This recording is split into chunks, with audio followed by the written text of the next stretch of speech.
Martoni, eu estava mencionando aqui, relembrando há pouco esse caso, e todos os argumentos da defesa do ex-presidente Jair Bolsonaro e dos outros 11 que estão sendo investigados por esse caso. Eles estão alegando essa manifestação da então vice-procuradora-geral da República de que há um risco de nulidade por esse caso estar indo para o Supremo. O senhor concorda? Há de fato esse risco de nulidade com o caso correndo no Supremo? Eu não concordaria com isso, Marcos, porque o Supremo já tem já tem várias decisões no sentido de que o que deve ser contado é a data da prática dos atos. E os atos foram praticados, ainda muitos deles, durante o mandato do ex-presidente Jair Bolsonaro. Então, isso atrai a competência do Supremo Tribunal Federal, né, para o caso. Demais, parece-me, além disso, né, que, ainda que haja essa declaração de incompetência do Supremo Tribunal Federal, nada impede que todos os atos praticados até o momento, se o Supremo Tribunal Federal assim entender pela sua incompetência, são preservados todos os atos praticados até o momento pelo relator.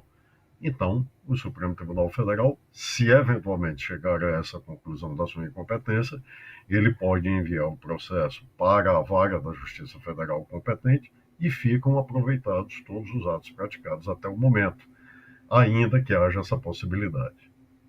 Certo. E pelo que, além dessas provas, procurador Martoni, que vêm sendo apresentadas, né, pela Polícia Federal, ela expõe algumas entranhas, digamos assim, do governo Bolsonaro. Áudios, mensagens e diálogos, né, que mostram até uma certa rivalidade interna no grupo, no entorno do ex-presidente Jair Bolsonaro.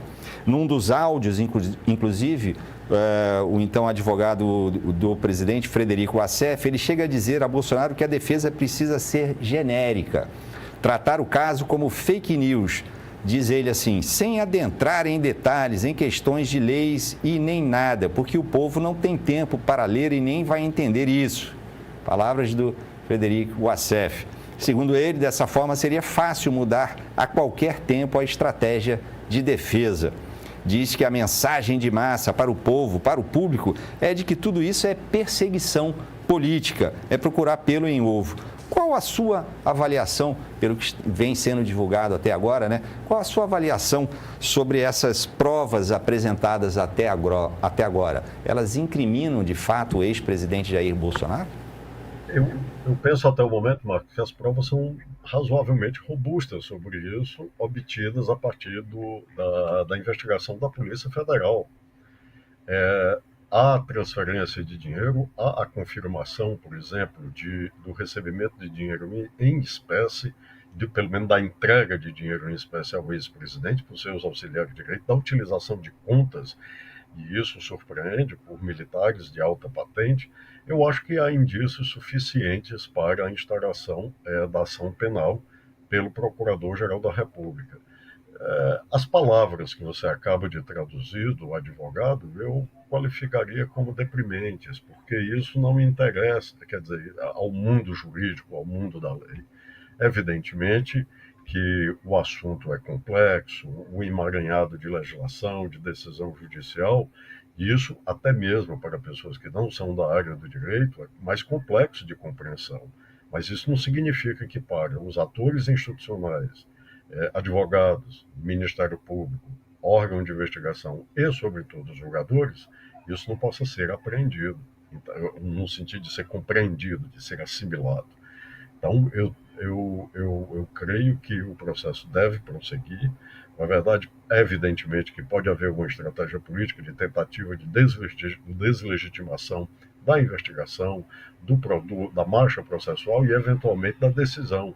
E isso é um outro assunto a ser tratado na política, mas na esfera judicial nós temos que nos ater à objetividade da lei sem juízos subjetivos. E a objetividade da lei resultará, claro, da investigação.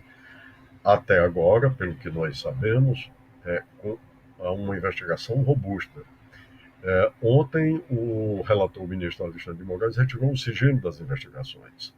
Então, naturalmente que tanto jornalistas da política, como partidos políticos, como advogados e aqueles chamados operadores do direito, terão acesso ao que existe nos autos. Então, poderão avaliar, não é verdade, se há indícios ou não. Pelo que eu vi até o momento do que vem, ainda não analisei tudo, claro, porque é um longo inquérito, os indícios são bastante convincentes, sim. O senhor estava falando, eu estava mencionando, eu li algo que são mais de 2.000 páginas no processo. Isso, mais de 2.000 páginas. Aí isso demanda muito tempo para se compreender, para etc., para que até se tenha uma posição, repito, sempre com base na objetividade da investigação, né? Claro. Então, até pelo que eu vi até o momento, pelo pouco que me foi possível ver, eu creio que há sim indícios bastante razoáveis